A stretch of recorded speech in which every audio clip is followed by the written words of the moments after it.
Assalamualaikum warahmatullahi wabarakatuh.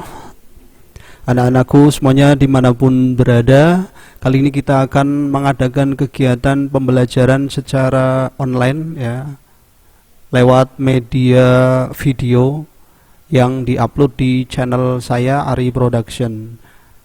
Materi kali ini yang akan disampaikan adalah kita akan belajar materi akidah akhlak ya.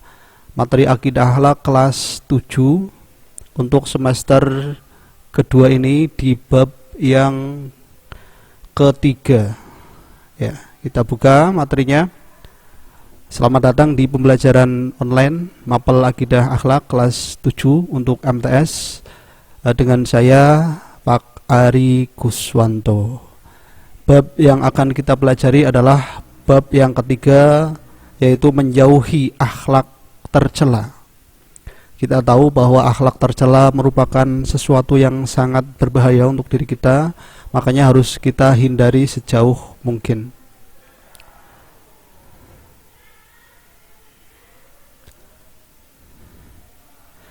Ya, akhlak yang tercela yang akan kita pelajari kali ini adalah yang berkaitan dengan riya. Ya. Coba kalian amati gambar berikut ini.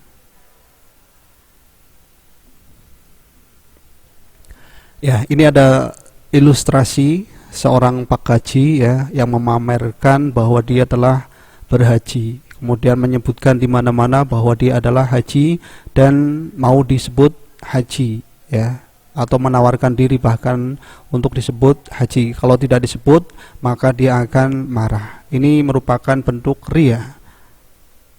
Amati gambar selanjutnya di sini yang kedua. Ini ada orang yang sedang beramal, tapi ya ini ada kamera selfie-nya ya. Jadi dia beramal tapi dia itu sukanya pamer di media sosial, nanti diupload di Facebook, di Instagram atau lain sebagainya. Sebaiknya kalau kita beramal cukup kita yang tahu saja. Baik, kita akan langsung ke pembahasan riya di sini ya. Kita akan bahas tentang pengertian riya. Pengertian riya. Kata riya berasal dari bahasa Arab ar-riya'u, yang berarti memperlihatkan atau pamer, yaitu memperlihatkan sesuatu kepada orang lain, baik barang maupun perbuatan yang dilakukan, dengan maksud agar orang lain dapat melihatnya dan akhirnya memujinya. Kata lain yang mempunyai arti serupa dengan riya itu adalah sum'ah ya. Jadi riya itu identik dengan sum'ah, yang artinya kemasyhuran. Orang yang sum'ah dengan perbuatan baiknya berarti ingin mendengarkan pujian orang lain ya terhadap kebaikan yang dilakukan. Jadi antara riya dan sum'ah ini identik ya, memiliki kesamaan, sama-sama ingin dipuji oleh orang lain tentang apa yang kita perbuat. Baik, selanjutnya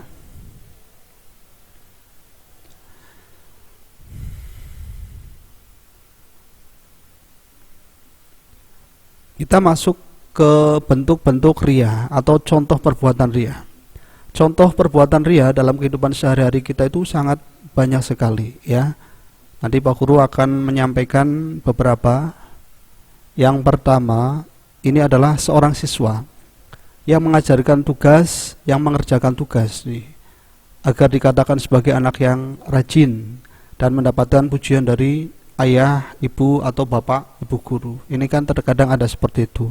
Anak yang mengerjakan tugas hanya kepingin dipuji oleh orang tuanya. Ini merupakan bentuk dari contoh riya. Selanjutnya, seorang menolong orang lain agar dikatakan orang baik dan menjadikan dirinya terkenal kebaikannya. Ini juga kadang ada yang seperti itu. Melihat orang susah, ditolong, tapi sebenarnya dalam hatinya itu hanya ingin mendapatkan sanjungan atau pujian. Ini juga tidak diperbolehkan karena ini termasuk ke dalam golongan atau kategori riya. Adapun larangan berbuat riya bisa dilihat dalam Al-Quran ya, surat Al-Baqarah ayat 264. Mari kita baca bersama-sama. A'udzu billahi minasyaitonir rajim. Bismillahirrahmanirrahim. Ya ayyuhalladzina amanu la tubtilu shadaqatikum bil manni wal adza kalladzi yunfiqu malahu ria'an nasi wa la yu'minu billahi wal yawmil akhir famasaluhu kamasali safwanin alaihi turabun fa asabah wa bilum fatarakahu saldah la yaqdiruna ala syai'in mimma kasabu wallahu la yahdil qaumal kafirin. Yang artinya adalah, hai orang-orang yang beriman, janganlah kamu menghilangkan pahala sedekahmu dengan menyebut-nyebutnya dan menyakiti perasaan si penerima, seperti orang yang menafkahkan hartanya karena ria kepada manusia dan dia tidak beriman kepada Allah dan hari kemudian. Maka perumpamaan orang itu seperti batu licin yang di atasnya ada tanah, kemudian batu itu ditimpa hujan lebat, lalu menjadilah dia bersih, tidak bertanah. Mereka tidak menguasai sesuatu pun dari apa yang mereka usahakan, dan Allah tidak memberi petunjuk kepada orang-orang yang kafir. Al-Quran Surat Al-Baqarah ayat 264. Ini adalah dalil yang melarang kita untuk berbuat riya. Apabila kita mau bersedekah dengan ikhlas, jangan menyakiti hati orang yang kita sedekahi dengan mengatakan yang menyakiti hati mereka. Baik. Kemudian akibat buruk dari perbuatan riya diantaranya adalah, yang pertama, bisa menghapus amal baik kita. Ya, karena kita berbuat riya, maka amal ibadah kita akan menjadi sebuah kesia-siaan. Yang kedua, mendapatkan dosa yang besar, karena riya termasuk bagian dari syirik kecil. Ar-riya'u min syirkil, riya itu adalah sebagian dari syirik kecil. Nah, itu ya. Kemudian yang ketiga adalah tidak selamat dari bahaya kekafiran, karena riya sangat dekat hubungannya dengan sikap orang-orang yang kafir. Bisa dilihat nanti dalam Al-Quran Surat Al-Baqarah ayat 246. Sampai di sini sudah cukup paham? Oke, ya, kita lanjutkan. Selanjutnya adalah kita akan membahas mengenai perilaku orang agar bisa terhindar dari sikap riya ini. Yang pertama adalah melatih diri untuk beramal secara ikhlas. Ikhlas, ya. Jadi kita harus beramal secara ikhlas. Ketika kita sudah beramal, ya sudah, kita niatkan karena Allah Subhanahu wa taala. Kemudian yang kedua, mengendalikan diri agar tidak merasa bangga apabila ada orang lain memuji amal baik yang kita lakukan, ya. Jadi amal apapun yang kita lakukan, gak usah kita mengharapkan pujian dari orang lain. Kemudian menahan diri agar tidak emosi apabila ada orang yang lain meremehkan kebaikan yang kita lakukan. Terkadang kan ada, ya, ketika kita beramal, tiba-tiba ada yang mengatakan bahwa amal kita itu, wah, amal yang kurang baik dan sebagainya. Nah, ini sebaiknya kita tidak usah merasa sakit hati. Baik, untuk selanjutnya, setelah tadi kita bahas beberapa hal yang berkaitan dengan riya, tugas kalian sekarang adalah coba. Yang pertama, jelaskan pengertian riya secara bahasa.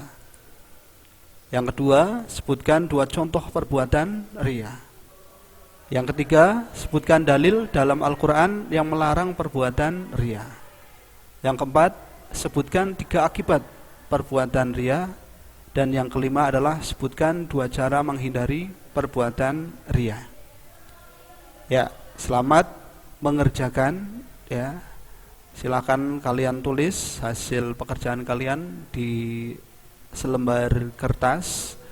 Kemudian nanti akan kita bahas, ya, dalam pertemuan tatap muka.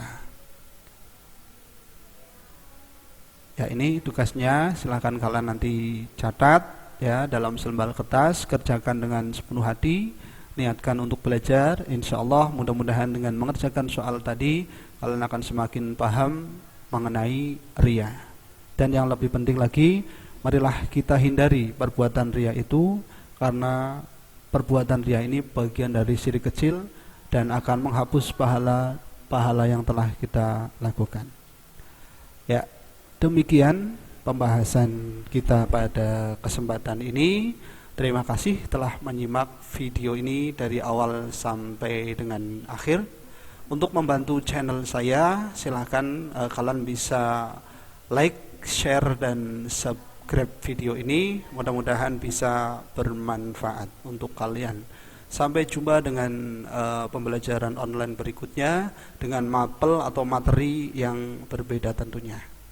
Apabila dalam menyampaikan materi ini saya terdapat kekurangan, kekhilafan, atau ada hal yang tidak berkenan, mohon untuk bisa dimaafkan.